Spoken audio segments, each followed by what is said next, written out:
Hello friends, வணக்கம். எப்படி இருக்கிறீங்க? எல்லாம் நல்லா இருக்கிறீங்களா? நான் இன்றைக்கி முட்டை கிரேவி செய்ய போகிறேன். நல்லா காரம் சாரமாக நான் செய்ய போகிறேன் இன்றைக்கி. அதுக்கு தேவை 13 முட்டை தேவை. நான் எடுத்துக்கிறேன், 13 முட்டை எடுத்துக்கிறேன். உங்களுக்கு எத்தனை முட்டை தேவையோ அத்தனை முட்டை எடுத்துக்கோங்க. முட்டையை நான் ஏற்கனவே வேக வச்சு உரிச்சு வச்சுக்கிறேன், தோல்லாம் உரிச்சு வச்சுக்கிறேன். நீங்கள் இதேமாரி உரிச்சு ரெடியாக வச்சுக்கோங்க செய்கிறதுக்கு முன்னாடி. இப்போ அந்த முட்டைக்கு மசாலா செஞ்சுக்குவோம். ஒரு 1/4 கிண்ணம் தயிர் எடுத்துக்கிறேன். இப்போ இந்த தயிரில் ஒரு அரை டீஸ்பூன் மஞ்சத்தூள் போட்டுக்கலாம்.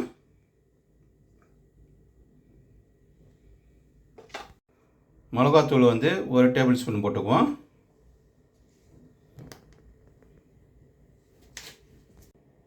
மிளகுத்தூள் ஒரு 1/4 டீஸ்பூன் போட்டுக்குவோம். சீரகத்தூள் 1 டீஸ்பூனு. கரம் மசாலா 1/4 டீஸ்பூன் போட்டுக்கணும். கொத்தமல்லி தூள் 2 டேபிள் ஸ்பூன் போட்டுக்கணும்.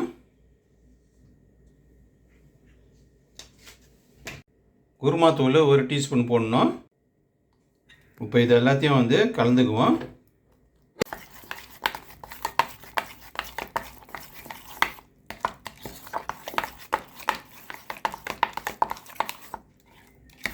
நல்லா எல்லாத்தையும் போட்டு நல்லா அடித்து கலந்து வச்சுக்குவோம்.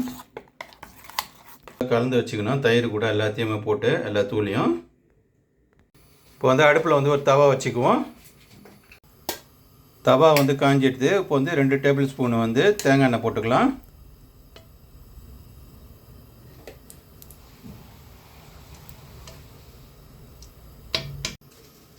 நான் தேங்காய் எண்ணெயில் செய்கிறேன். சமையல் எண்ணெய் எடுத்து செஞ்சுக்கோங்க. எண்ணெய் சூடாக எடுத்து இப்போ பெருஞ்சீரகம் போட்டுக்கலாம். 1 டீஸ்பூனு. இப்போ 2 வெங்காயம் பொடியாக வெட்டி வச்சுக்கிறேன், போட்டுக்குவோம்.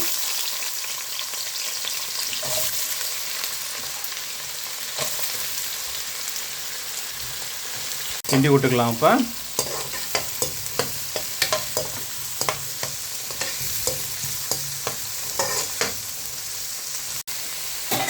நல்லா பெரிய வெங்காயமாக ஒரு 2 போட்டுக்குங்க. நல்லா வதங்கட்டும். இப்போ வெங்காயம் இது கூட கருவேப்பிலை போட்டுக்கலாம், ஒரு கொத்து.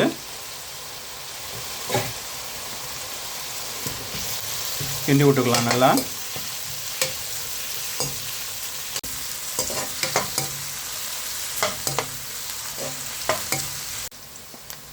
வெங்காயம் நல்லா வதங்கிடுது. காஷ்மீர் தூள் 1 டேபிள் ஸ்பூன் போட்டுக்கலாம். காஷ்மீர் தூள் போட்டால் நல்லா கலர் கொடுக்கும், அதுக்காக தான் காஷ்மீர் தூள் போடுறோம். இப்போ இது கூட 1 டேபிள் ஸ்பூன் இஞ்சி பூண்டு போட்டுக்கலாம். போட்டு கிண்டி விட்டுக்கலாம் நல்லா.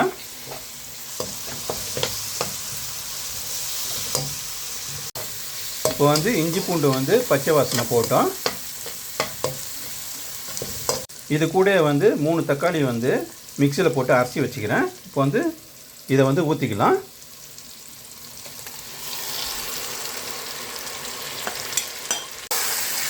போட்டு கிண்டி விட்டுக்கலாம் நல்லா.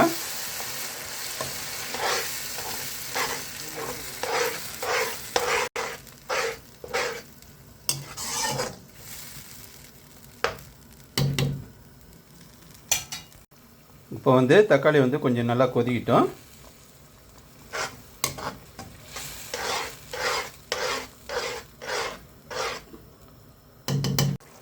தக்காளி நல்லா கொச்சி வருது. இந்த சமயத்தில் நம்ம கலந்து வச்சல தயிர் கூட தூளெல்லாம் அது இப்போ கொட்டிக்குவோம்.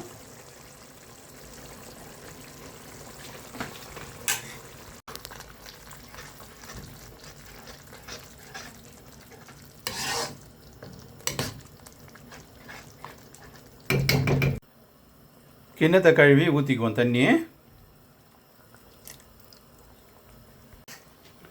கொஞ்சமாக ஊற்றிக்கணும் தண்ணி, ரொம்ப நிறைய ஊற்றக்கூடாது. இப்போ இந்த சோஸ் நல்லா கொச்சி வரட்டும். நல்லா ஒரு 10 நிமிஷம் கொதிக்கிட்டோம். அப்புறமா முட்டையை போட்டுக்குவோம். நடுவில் கிண்டி விடணும், இல்லாட்டினா அடி பிடிக்கும்.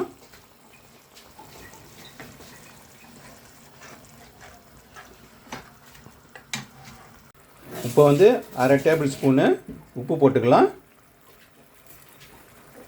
போட்டு கிண்டி விட்டுக்கலாம் நல்லா.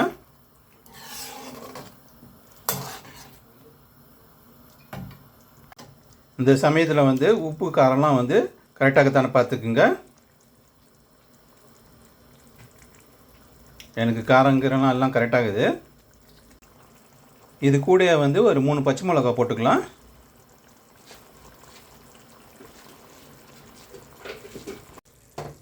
கிரேவி வந்து ஒரு 10 நிமிஷம் வந்து நல்லா கொச்சிச்சு. இப்போ வந்து நம்ம முட்டையை வந்து அவிச்சு வச்சிங்கள, அந்த முட்டையை வந்து இதில் போட்டுக்குவோம்.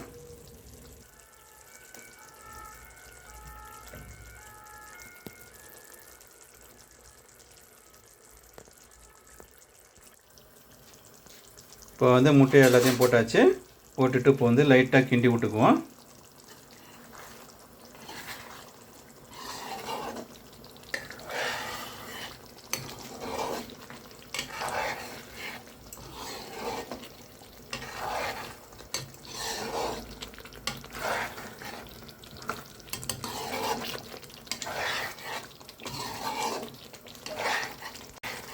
முட்டை வந்து கிரேவி கூட வந்து ஒரு 2 நிமிஷம் வந்து கொதிக்கிட்டோம். இது மேலே வந்து கருவேப்பிலை போட்டுக்குவோம் கொஞ்சம்.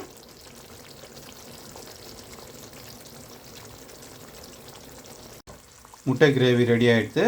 இப்போ வந்து ஒரு பவுலில் வந்து மாற்றிக்கலாம்.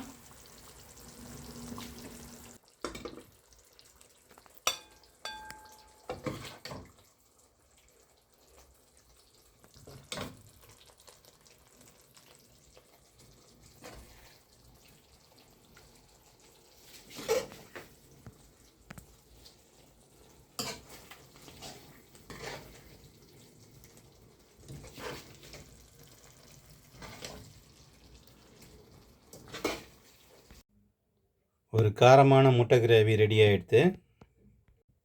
நீங்களும் இதேமாரி செஞ்சு பாருங்கள். கமெண்ட்டில் சொல்லுங்கள் எப்படி இருக்குதுன்னு. லைக் பண்ணுங்கள், ஷேர் பண்ணுங்கள், சப்ஸ்கிரைப் பண்ணுங்கள். பிடிச்சிருந்தால் லைக் பண்ணுங்கள்.